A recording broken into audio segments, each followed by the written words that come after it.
Diabetes insípida. Este material fue hecho por alumnos del quinto semestre de la carrera de Medicina en la Universidad de Montemorelos con fines educativos para la materia de fisiopatología. En él se abordarán la etiología, semiología, fisiopatología y diagnóstico para poder identificar a pacientes con diabetes insípida, tanto de tipo central como nefrogénica. Primeramente, vamos a empezar hablando de la diabetes insípida central.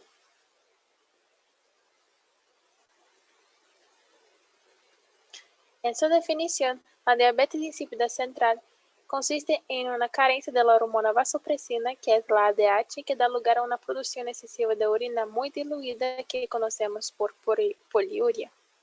Las hormonas son sustancias químicas que estimulan la actuación de otras células o tejidos. La vasopresina es una hormona que indica a sus riñones que fabriquen menos orina para que su cuerpo retenga agua. La vasopresina se fabrica en una parte del cerebro denominada hipotálamo y a continuación se almacena en la hipófisis. El hipotálamo y la hipófisis se encuentran en la parte inferior del encéfalo. En la etiología, las causas son muy diversas. La deficiencia puede ser heredada o causada por otro trastorno, como tumor cerebral, lesión cerebral, cirugía cerebral, tuberculosis, aneurisma, encefalitis o meningitis, y la rara enfermedad de histiocytes de células de Langerhans. Igualmente, la causa puede ser desconocida. En la fisiopatología, en condiciones normales, la ADH se produce en los núcleos supraópticos y paraventriculares del hipotálamo, pero en su gran mayoría en los supraópticos. Se almacena y secreta en la hipófisis posterior y se libera a la circulación y actúa en los túbulos distales y colectores de la nefrona. Incrementa los niveles de AMP cíclico y el número de aquaporines en la membrana luminal de los túbulos en la cual actúa. Cuando se producen lesiones a nivel hipotálamo o neurohipofisiarias, o ya sea que haya una destrucción en los núcleos supraópticos o en la sección del tracto supraóptico hipofisiario, entonces se da la diabetes insípida central. Cuando se da por encima de la eminencia media, se asocia esta patología y en todo caso la sintomatología se vería de forma permanente y completa. Cuando en cambio la lesión se da por encima de la eminencia media o se destruye la neurohipófisis, entonces se produce de forma parcial o transitoria.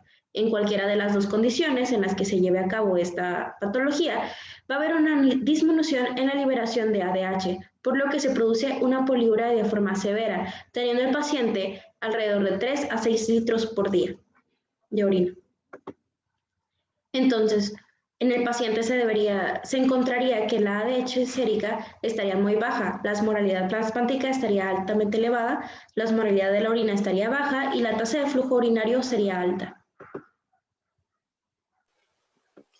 Ahora vamos para diabetes insípida nefrogénica. En la definición vemos que en la diabetes insípida nefrogénica los riñones producen un gran volumen de orina diluida porque los túbulos renales no logran responder a la vasopresina, que es la ADH, y no son capaces de reabsorber el agua filtrada de vuelta al organismo. En la etiología es hereditaria porque el gen que causa habitualmente el trastorno es recesivo y está contenido en el cromosoma X, uno de los cromosomas sexuales, de modo que solo los hombres presentan síntomas. Sin embargo, las mujeres portadoras del gen pueden transmitir la enfermedad a sus hijos. En raras ocasiones, otro gen anómalo puede causar diabetes insípida nefrogénica tanto en hombres como en mujeres. O en forma adquirida, la diabetes insípida nefrogénica puede estar causada por ciertos fármacos que bloquean la acción de la vasopresina, como el litio. La diabetes insípida nefrogénica puede producirse también si el riñón se ve afectado por el trastorno como la enfermedad renal poliquística, la drepanocitosis, la poliquistosis medular renal o infecciones como pielonefritis, amiloidosis o hasta el síndrome de Sjögren y ciertos tipos de cáncer, por ejemplo, sarcoma o mieloma.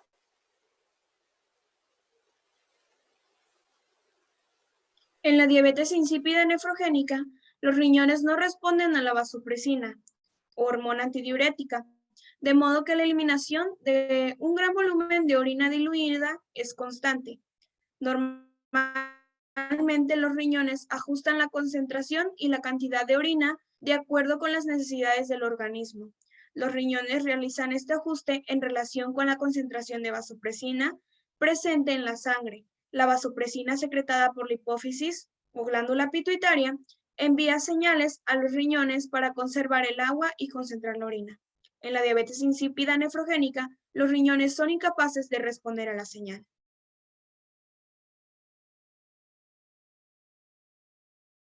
La diabetes insípida nefrogénica puede ser de tipo hereditaria y adquirida. En la nefrogénica adquirida, el gen que causa habitualmente el trastorno es recesivo y está contenido en el cromosoma X, uno de los dos cromosomas sexuales, de modo que solo los hombres presentan síntomas. Sin embargo, las mujeres portadoras del gen pueden transmitir la enfermedad a sus hijos. En raras ocasiones, otro gen anómalo puede causar diabetes insípida nefrogénica tanto en hombres como en mujeres, mientras que en la diabetes insípida nefrogénica adquirida puede estar causada por ciertos fármacos que bloquean la acción de la vasopresina como el litio. La diabetes insípida nefrogénica puede producirse también si el riñón se ve afectado por trastornos como la enfermedad renal poliquística, la drepanocitosis, la poliquistosis medular renal, infecciones como la pielonefritis, la amiloidosis, el síndrome de Sjögren y ciertos tipos de cáncer como el sarcoma o el mieloma.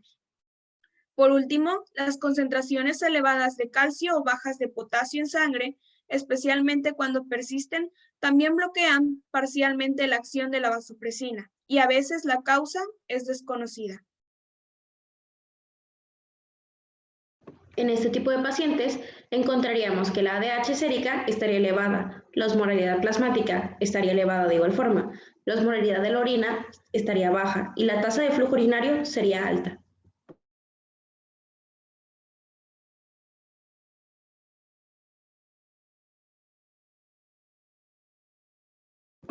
En ambas condiciones encontraríamos una poliuria de forma severa, por lo que el paciente podría llegar a tener entre 10 litros en 24 horas o más de orina. Esto llevaría a una polidipsia de forma severa igual, ambas de inicio súbito, lo cual aumentaría la diuresis. Pero cuando esto no se trata o se lleva ya a un proceso crónico, entonces encontraríamos deshidratación, astenia, fiebre, postracción, alteraciones del estado de conciencia, inclusive cefaleas.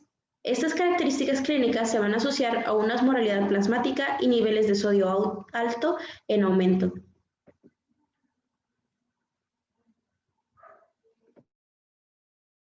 Todas las pruebas para la diabetes insípida central y para la diabetes insípida nefrogena se basan en el principio que indica que el aumento de la osmolaridad plasmática en individuos normales puede reducir la excreción de orina, con incremento de la osmolaridad urinaria. La prueba de privación de agua es el método más simple y fiable para diagnosticar la diabetes insípida central, pero solo debe indicarse bajo supervisión constante, ya que puede desarrollarse una deshidratación grave. Asimismo, si se sospecha polidipsia psicogena, el paciente debe controlarse para prevenir la ingestión inadvertida de agua.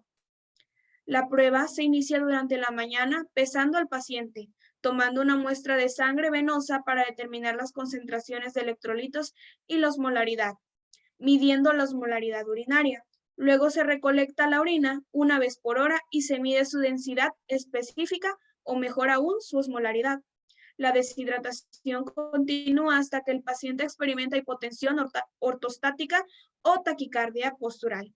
Cuando se perdió mayor o igual al 5% del peso corporal inicial o si la concentración urinaria no aumenta hasta una densidad específica mayor al 0.001 o una osmolaridad mayor a 30 miliosmoles por litros en muestras de orina secuenciales. Otra vez se determina la concentración sérica de electrolitos y la osmolaridad. Se administra vasopresina exógena, 5 unidades de vasopresina acuosa por vía subcutánea, o 10 microgramos de desmopresina intranasal o 4 microgramos intramuscular o intravenosa.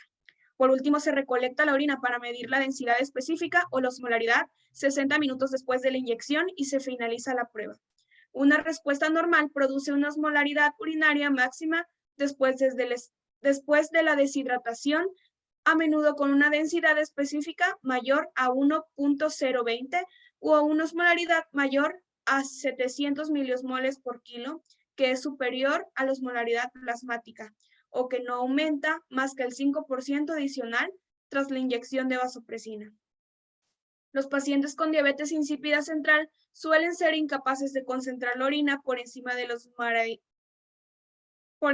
osmolaridad plasmática, pero pueden aumentar su osmolaridad urinaria mayor al 50 o mayor al 100% después de la administración de vasopresina exógena. Los pacientes con diabetes insípida central parcial suelen ser capaces de concentrar la orina hasta valores superiores a la osmolaridad plasmática, pero con un aumento de la osmolaridad urinaria de 15 al 50% después de la administración de vasopresina. Los pacientes con diabetes insípida nefrogena son incapaces de concentrar la orina hasta una osmolaridad mayor que la plasmática y no experimentan una respuesta adicional tras la administración de vasopresina. La medición de la concentración circulante de vasopresina es el método más directo para el diagnóstico de diabetes insípida central. Las concentraciones al final de la prueba de privación de ADH antes de la inyección de vasopresina son bajas en la diabetes insípida central, mientras que experimentan un aumento apropiado en la diabetes insípida nefrogena. No obstante, las concentraciones de vasopresina son difíciles de medir y la prueba no puede realizarse en forma habitual. Asimismo, la privación de agua es tan precisa que la medición directa de la concentración de vasopresina se considera innecesaria. Las concentraciones plasmáticas de vasopresina permiten confirmar el diagnóstico en pacientes deshidratados o después de la infusión de solución salina hipertónica.